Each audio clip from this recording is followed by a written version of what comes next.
nisikia kitu kifanya Kwa hiyo kiukweli nilishtuka sana. Nimechanganyikiwa, sijui kinachoendelea.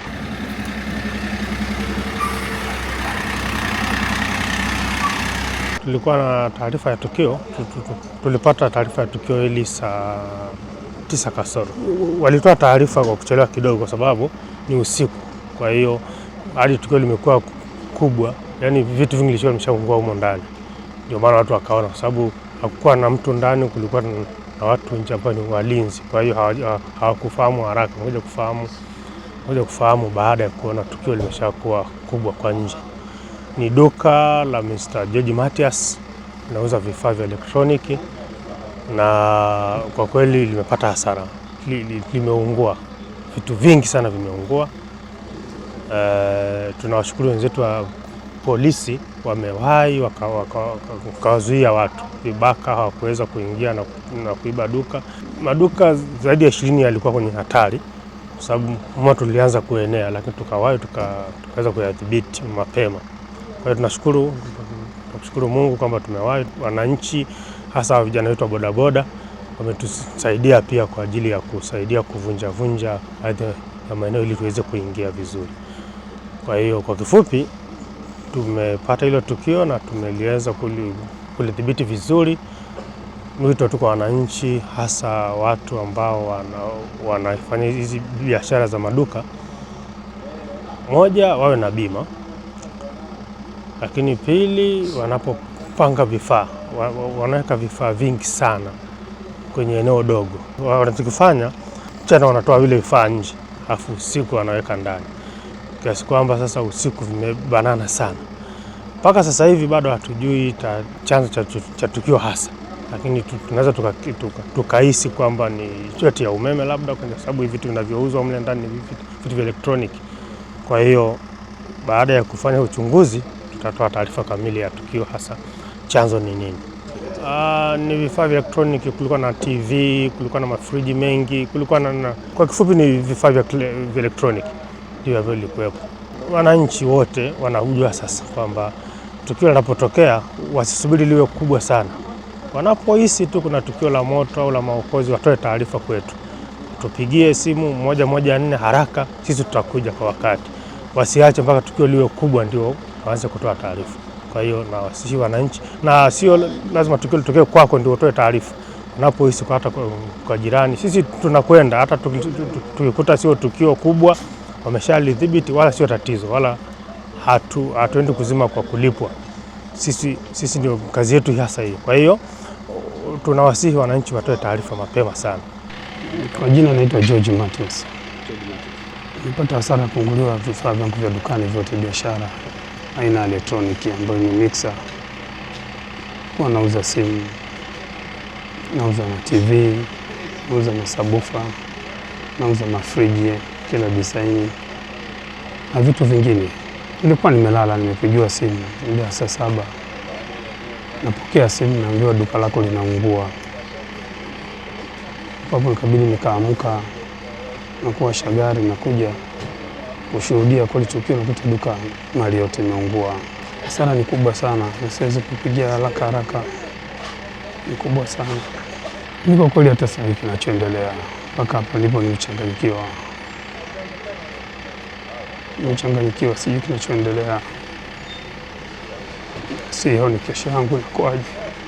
Kwa majina naitwa Gaudens Michael.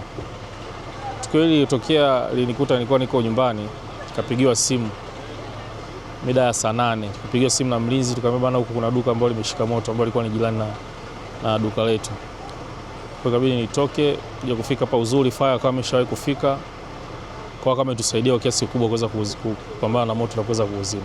Mimi nilikuta mazingira ambayo fire alikuwa ameshafika, sababu moto ulikuwa ni mkubwa, ulikuwa umeshika paka kwa nyuma huku hivi, lakini waliwahi kudhibiti pote mpaka akafanikisha kuweza kuuzima. Kwa tahadhari, kwa sababu waga mara nyingi wanakuja kutuhusia kuhusiana na mazingira ya moto na kuweza kutuletea mitungi ya kusema maana kama moto unaweza kuwa umeshika, sababu unaweza kuwa mpo eneo la biashara, mnaweza mkajaribu kupambana nao kudhibiti. Pia kuna namba zao wameshatoa, pia waga ni muhimu tunawasiliana nao, na ndio kama hivyo walikuja tuwasiliana nao kwa uhakika, wakaja kwa mapema kabisa. Kwa majina naitwa Hasani Kiongozi, ni mkazi wa mtaa huu, nyumba ya pili hapa. Tukio lilianza kwanza nilikuwa naangalia mpira kombe la dunia hapa, kwa hiyo tukasikia kama moshi, ila hatukutulia maanani sana, ila walinzi ndio walikuja kutufahamisha, wakatugongea mlango, wakatuambia tokeni, na hisi kuna moto. Kwa hiyo tukatoka hapa tukaja eneo la tukio, kweli tukaja tukakuta moto umepamba. Kwa hiyo tukio kwa ufupi ndio lilikuwa hivyo. Na shukrani ziende tu kwa fire kwa sababu wamefika kwa wakati, kwa sababu wangechelewa kidogo na hisi tukio lingekuwa kubwa zaidi. Kwa hiyo tulipofika eneo la tukio tukawa tunafanya tu jitihada za kuangalia kwanza panaendelea vipi. Na uzuri jitihada tulizochukua sisi, cha kwanza tulipiga TANESCO, cha pili tukapiga fire. Na kwa bahati nzuri walifika, yani ilichukua ni muda mfupi tu akafika. Kwa hiyo ni hatua tu za mwanzo tulizozichukua sisi kama wakazi wa hapa. Kwa funzo tumelipata ndio ni kuzingatia sasa haya maeneo ya biashara, kwa sababu sote tunafanya biashara hapa maeneo. Na sisi tunaishi hapa, tuna jengo la kibiashara pia. Kwa hiyo vya kuzingatia tu ni kuzingatia yani vitendea kazi vya kuzimia moto kama vidogo ambavyo serikali inashauri tuwe navyo kama fire extinguishers na vitu vingine vidogo. Pia funzo lingine ni umakini. Nikisemea umakini nasemea kwenye sisi wenyewe wafanyabiashara hapa. Inabidi tuwe na umakini kwa swala kama kuzingatia switches, hauwezi kuacha switches wazi, extensions zile. Kwa hiyo ndo la kujifunza sasa kubwa. 15/77/22 mnamo saa 7 ya usiku nisikia kitu kifanya kuja kuchungulia hivi, nikaona moshi. Niliposogea nikaona moto umeshakatanda ndani ya duka la huyu ndugu nani si John. Naona nikabidi nianze kuwatafuta wadau wangu, kwanza kuwapigia simu. Kwa kwanza alipofika mzee Kidumu, tukaendelea kupigia fire kuja tusaidie kuzimisha huu moto. Moto umeanza utaangia saa 7 ya usiku. Kama mzinga ulipigwa. Ule moshi na moto umeshatanda ndani ya duka.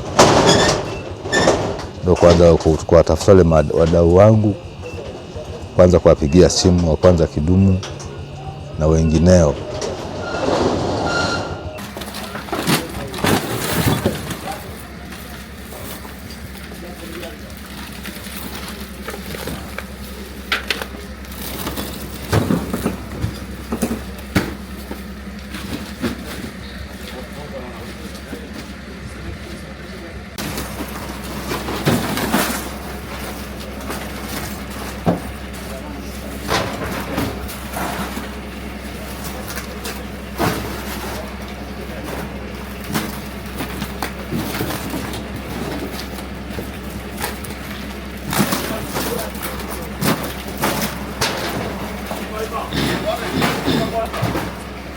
Kwanza